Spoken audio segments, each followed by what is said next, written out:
Welcome दोस्तों। The most important question of heat transfer in chemical engineering में आपका स्वागत है। फर्स्ट लेक्चर में आपने देखा क्वेश्चन 1 से लेकर क्वेश्चन 10 तक। आज का सेकंड लेक्चर है।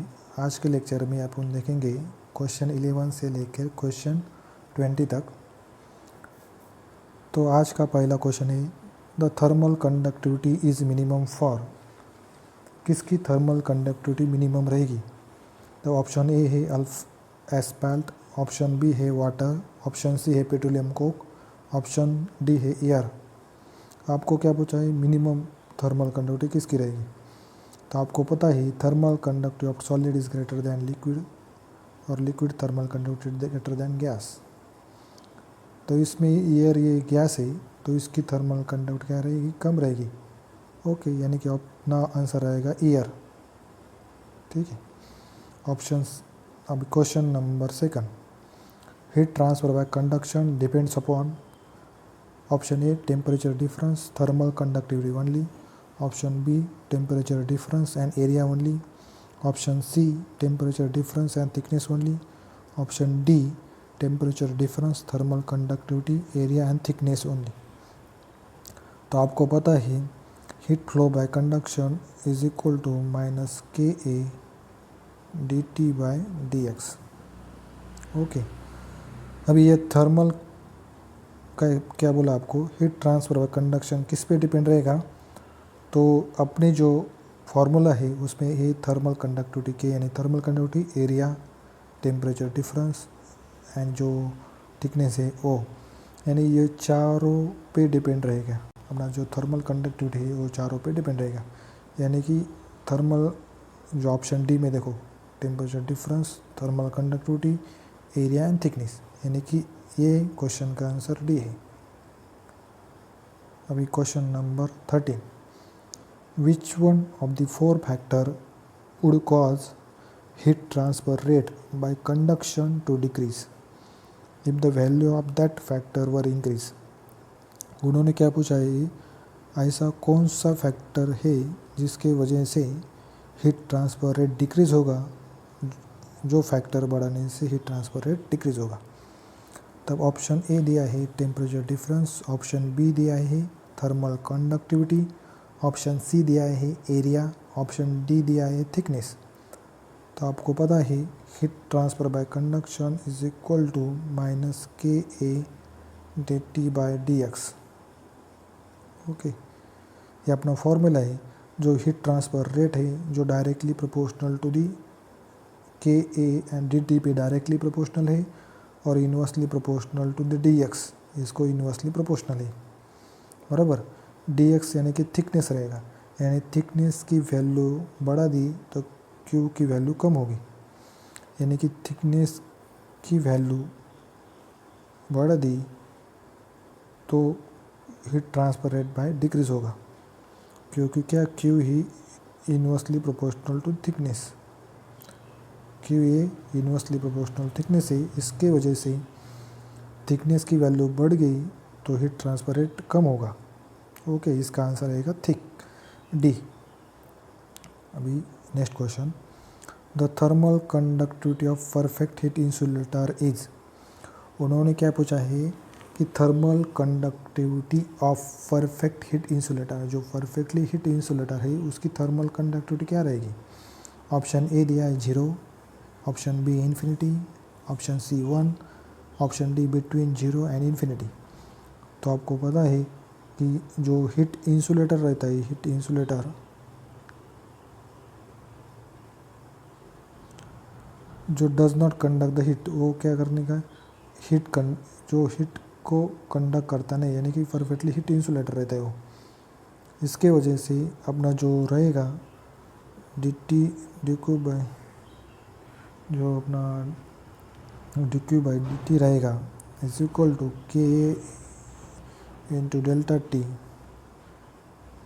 रहेगा। डेल्टा टी 0 रहेगा तो के इंटू 0, ये 0 आएगा, यानी कि जो थर्मल कंडक्टिविटी की जो वैल्यू है थर्मल कंडक्टिविटी वो 0 आ जाएगी परफेक्टली हीट इंसुलेटर। जो परफेक्टली हीट इंसुलेटर है उसकी वैल्यू 0 आएगी। इसके वजह आपको जो परफेक्टली कंडक्टर पूछा गया होगा था, आपको जो परफेक्ट कंडक्टर पूछा तो उसकी वैल्यू आएगी इन्फिनिटी।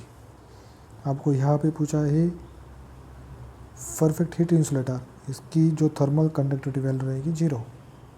ओके, अभी next question, the conductance has a unit of, conductance का यूनिट क्या रहेगा? तो option A watt per metre square, option B watt per kelvin, option C watt per metre kelvin, option D 1/K। The conductance यानी क्या? Conductance क्या रहता है? हाँ, ये रेसिप्रोकल ऑफ रेजिस्टेंस, ये रेजिस्टेंस का रेसिप्रोकल रहता है, बराबर।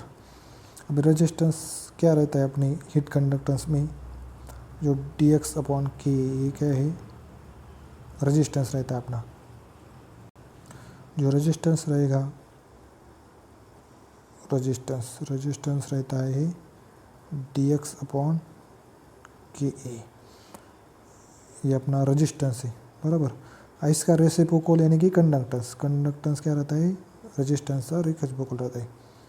जो कंडक्टेंस रहेगा वो रेसिप्रोकल ऑफ रेजिस्टेंस रहेगा, और रेजिस्टेंस क्या है? dx/K, बराबर। आपको अभी क्या पूछा है? इसका यूनिट पूछा है।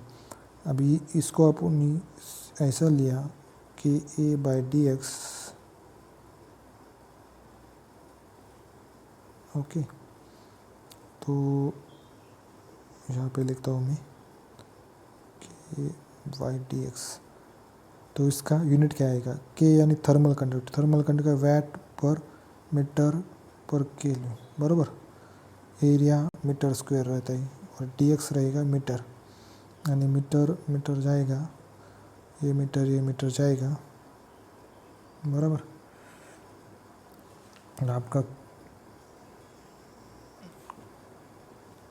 जो आंसर आएगा, अभी इसमें से कौन से टर्म के लिए वाट पर केल्विन, आपका जो आंसर आएगा वाट पर केल्विन, ठीक है। अपन ये थर्मल कंडक्टेंस यानी कि रेसिप्रोकल ऑफ रेजिस्टेंस, उसके बाद साथ लिया वो जिसमें अपनी थर्मल कंडक्टिविटी मालूम वाट per metre per kelvin, into area मालूम मीटर स्क्वायर, इंटू dx का क्या है? मीटर। उसके हिसाब से अपना जो कंडक्टेंस का यूनिट है वाट पर केल्विन। आया समझ में यहाँ तक? तो उसका आ गया वाट पर केल्विन, तो इसका राइट आंसर है बी। ओके, अभी नेक्स्ट क्वेश्चन है, the conductance is directly proportional to the resistance to the heat flow, the reciprocal of resistance to heat flow, और directly proportional to thermal potential difference, option D the reciprocal of thermal potential difference. आपको पता है कि जो thermal conductance है is a reciprocal of resistance, बराबर। Which resistance, the heat का जो रेजिस्टेंस रहेगा उसका रेसिप्रोकल रहेगा, यानी कि इसमें ऑप्शन बी देखो, the reciprocal of resistance of heat flow, यानी कि इसका जो आंसर रहेगा अपना बी रहेगा, the reciprocal of resistance of heat flow, क्योंकि कंडक्टेंस रहता है is the reciprocal of resistance of heat flow. Okay, हाँ समझिए यहाँ तक। अभी नेक्स्ट क्वेश्चन लेते हैं अपन। नेक्स्ट क्वेश्चन है, the conductance is defined as, option A L/Ka, option B Ka/L, option C K/Al, option C A/Kl। तो आपको पता है conductance is nothing but the reciprocal of resistance. Resistance यानी क्या है?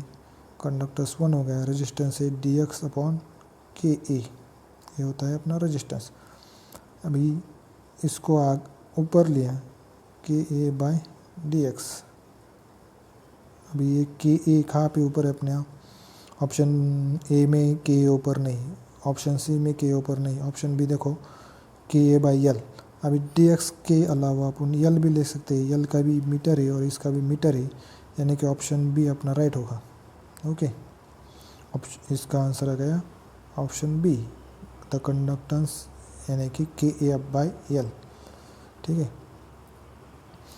अभी question number 18, the thermal diffusivity of material is defined as, option A K by C P rho, option B C P rho by K, option C K C P by rho, option D K rho bye C P. तो आपको पता ही the thermal diffusivity पूछा आपको, thermal diffusivity रहता है वो alpha is equal to, जो थर्मल कंडक्टिविटी रहता है, thermal conductivity divided by specific heat and density रहता है। यानी कि जो अपना थर्मल डिफ्यूजिविटी रहेगा अल्फ़ा, ये के बाय सी पी रो रहेगा।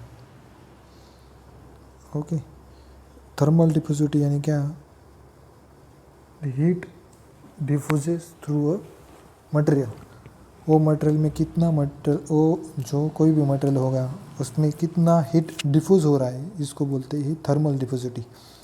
उसको इंडिकेट करने के लिए thermal conductivity divided by specific heat and density ऐसा यूज़ करते हैं। अपने कौन से ऑप्शन में ऐसा है, तो ऑप्शन ए में है के बाय सी पी रो, यानी thermal diffusivity of material is nothing but K upon C P rho. अभी next question, the unit of thermal diffusivity of material, option A metre square per kelvin, option B second per metre square, option C watt per metre square kelvin, option D metre square per second. आपको क्या पूछा है, the thermal diffusivity का unit पूछा है। तो आपको पता है थर्मल डिफ्यूजिविटी यानी क्या है, के अपॉन सी पी रो। के यानी क्या है, VAT per metre per kelvin. Okay, C P क्या है, ओके अभी सी पी को पता होना चाहिए, वैट पर केल्विन। और डेंसिटी क्या है, density nothing but the mass per unit volume, KG पर मीटर क्यूब। ठीक है, अभी यहाँ पे लिख लेते अपन, आपको ध्यान में आ जाएगा। अभी डिफ्यूजिविटी नथिंग बट द के अपॉन सी पी रो। ओके, के यानी VAT per metre per kelvin, density यानी कि mass equal to density equal mass per unit volume, यानी मास पर यूनिट वॉल्यूम, मास यानी कि केजी पर यूनिट वॉल्यूम यानी मीटर क्यूब इंटू सीपी। जो सीपी रहेगा वो रहेगा वैट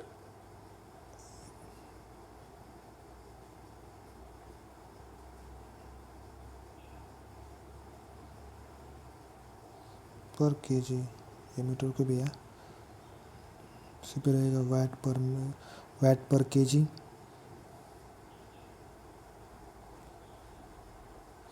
और केल्विन।